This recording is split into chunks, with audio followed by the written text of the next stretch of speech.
आज से कुछ साल पहले बांके बिहारी के मंदिर में एक ऐसी घटना घटी जिसकी कोई कल्पना भी नहीं कर सकता। हमें लगता है कि हम मंदिर में जाते हैं, इतनी भीड़ होती है।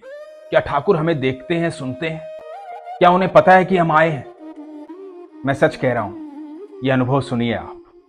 आंखें बंद करके सुनिए, साक्षात भगवान के दर्शन कीजिए और समझिए उस बात को कि क्या ठाकुर आपकी सुनते हैं।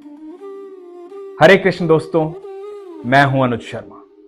40-50 साल पहले की बात है। श्रीमती विमला कौर पंजाब की रहने वाली थी, ठाकुर जी की अनन्य भक्त। वृंदावन में ही रहने लगी थी। भगवान से बेहद प्यार करती थी। नित्य भगवान के दर्शनों के लिए जाती थी। देखती थी भगवान बहुत सुंदर सुंदर पोशाक पहनते हैं, बड़े सुंदर लगते हैं कन्हैया, बड़े सुंदर लगते हैं ठाकुर। एक दिन मन में आया कि मैं भी एक पोशाक बनाऊंगी, मेरे बांके बिहारी को पहनाऊंगी। और गोस्वामी जी से कहा कि सुनो गोस्वामी जी, मैं अगली शरद पूर्णिमा पर एक पोशाक लेकर आऊंगी ठाकुर जी के लिए, खुद से बनाकर। आप ये दिन तय कर लीजिए, लिख लीजिए। उस दिन वही पोशाक ठाकुर जी को पहनाना। गोस्वामी जी ने कहा कि ठीक है माता, आप ले आना, वही पोशाक पहनाएंगे।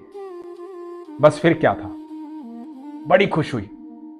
मंदिर से घर की तरफ वापस लौटी, सामान जुटाया, पोशाक बनाने में जो जो सामान लगना था लेकर आई। अब पोशाक की तैयारी शुरू हो गई। इनमें समय निकालकर कभी 10 मिनट, कभी 15 मिनट, कभी आधा घंटा, कभी पूरा पूरा दिन पोशाक में लगी रहती। बार बार सोचने लगती कि मेरे ठाकुर ऐसी पोशाक पहनेंगे तो ऐसे लगेंगे, ये रंग उन पे इतना खिलेगा, सुंदर लगेंगे मेरे ठाकुर। जैसे जैसे पोशाक तैयार हो रही थी, पोशाक को हाथों में उठा करके झूम रही थी, कल्पनाओं में थी, सोच रही थी मेरे ठाकुर पहनेंगे तो कितने सुंदर लगेंगे। इसी भाव में पोशाक बनती जा रही थी। समय बीतने लगा, पोशाक तैयार हुई। चांदी और सोने के झिलमिलाते हुए सितारे लगाए, खूबसूरत पोशाक बनाई माता ने। भक्तिमती जी शरद पूर्णिमा के दिन पहुंची मंदिर, बांके बिहारी के मंदिर, ठाकुर जी के मंदिर।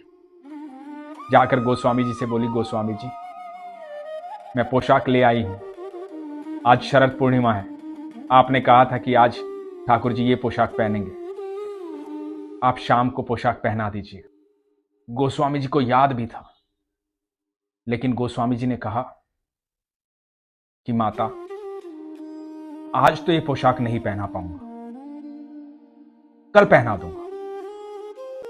आज दतिया के राजा का आदेश है कि उनके यहां से पोशाक आएगी, वही पोशाक ठाकुर जी को पहनाई जाएगी।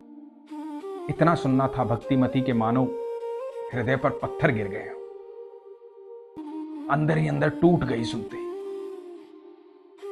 समझ में ही नहीं आ रहा था क्या करे क्या ना करे। स्थिर हो गई। इतने लंबे अरसे से पोशाक तैयार कर रही थी भगवान की, और गोस्वामी जी ने कह दिया कि दतिया के राजा की पोशाक आज पहनेंगे ठाकुर जी। मुंह से निकला, साईं के दरबार में न राजा न रंक कोई, जा पर साईं रिझे सो साईं का होई। बोलने लगी ठाकुर जी को, तू कैसी प्रेम की मूरत है रे, तुझे प्रेम दिखाई नहीं देता? बड़े प्रेम से पोशाक बनाई है तेरी, एक एक तार खुद से डाला है, सारे सितारे खुद से लगाए हैं। इतने दिन से रोज सोच रही थी तू पहनेगा तो ऐसा लगेगा, ऐसा लगेगा, और तू प्रेम की मूरत बना फिरता है, तुझे प्रेम दिखाई नहीं देता? गुस्से में ठाकुर जी को बोलने लगी वहीं मंदिर में। फिर अपने आप ही होश आया, अपने मुंह पर हाथ रख लिया कि ये क्या बोलती जा रही है अपने ठाकुर से। अपने आप पर क्रोध आया, अपना मुंह भींच कर आंखों में आंसू लिए हुए भागी वहां से। कुंज की गलियों से रोती हुई अपने घर पहुंच गई। उसके लिए तो आज बहुत बुरा दिन था, सारे सपने टूट गए थे, दिल रो रहा था उसका। इधर दतिया के राजा की भेजी हुई पोशाक, मखमल से बनी हुई, कोमल मुलायम, इतनी सुंदर कि हाथ लगाए तो डर लगे कहीं मोती टूट के तो ना गिर जाए। बेहद सुंदर पोशाक, अब क्योंकि राजा के यहां से आई है पोशाक, राजा भी आए हैं।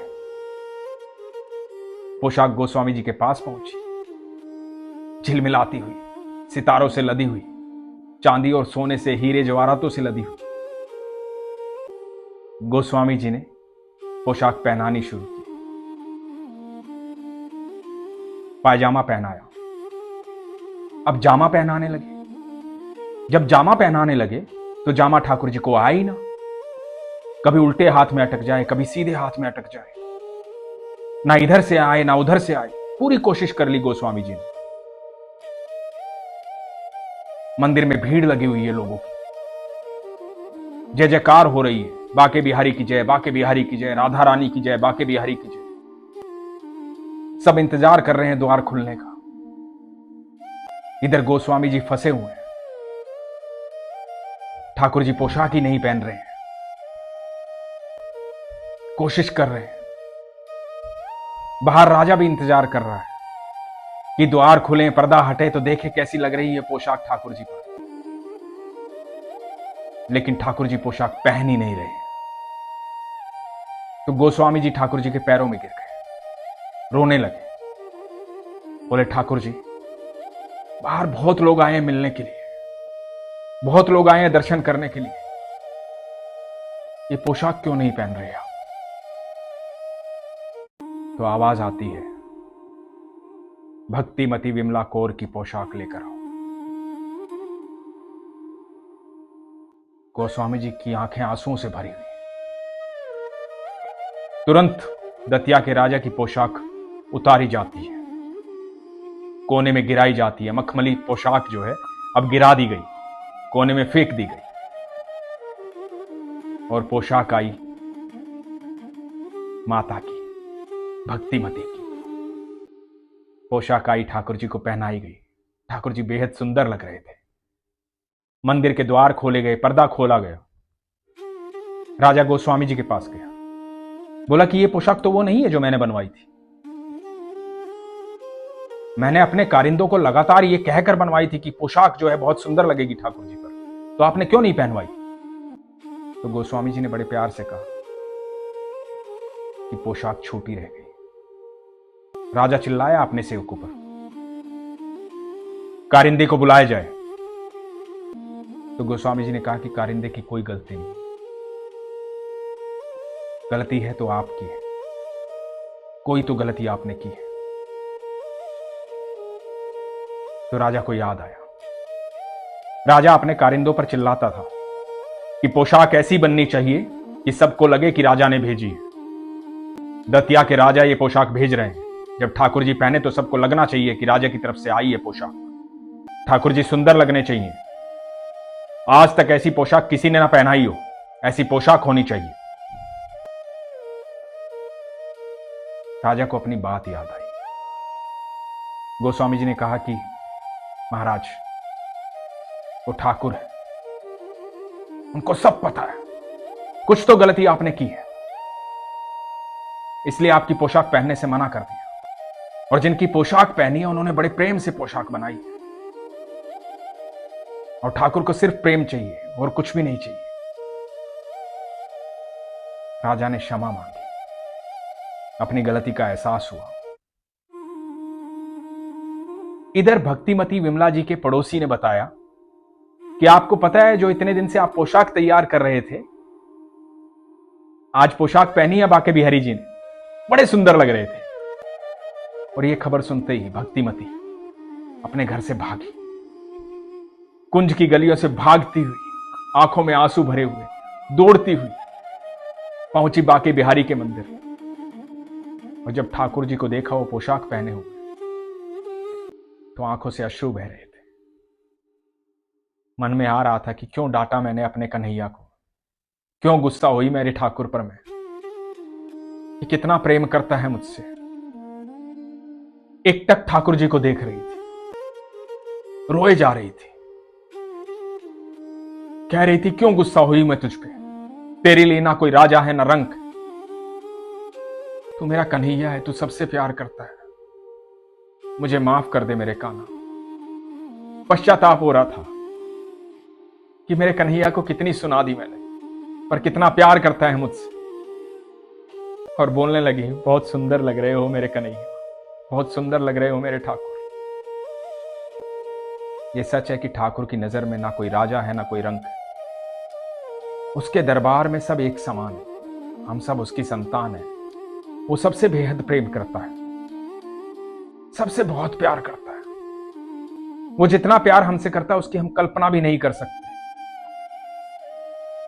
मैं तो सिर्फ इतना ही कहूंगा, कभी भी अपने ठाकुर को अपने से दूर महसूस करो तो सोच लेना कि ये वही कन्हैया है जो अपने मित्र सुदामा से मिलने के लिए सब कुछ छोड़ करके भागा चला आया था।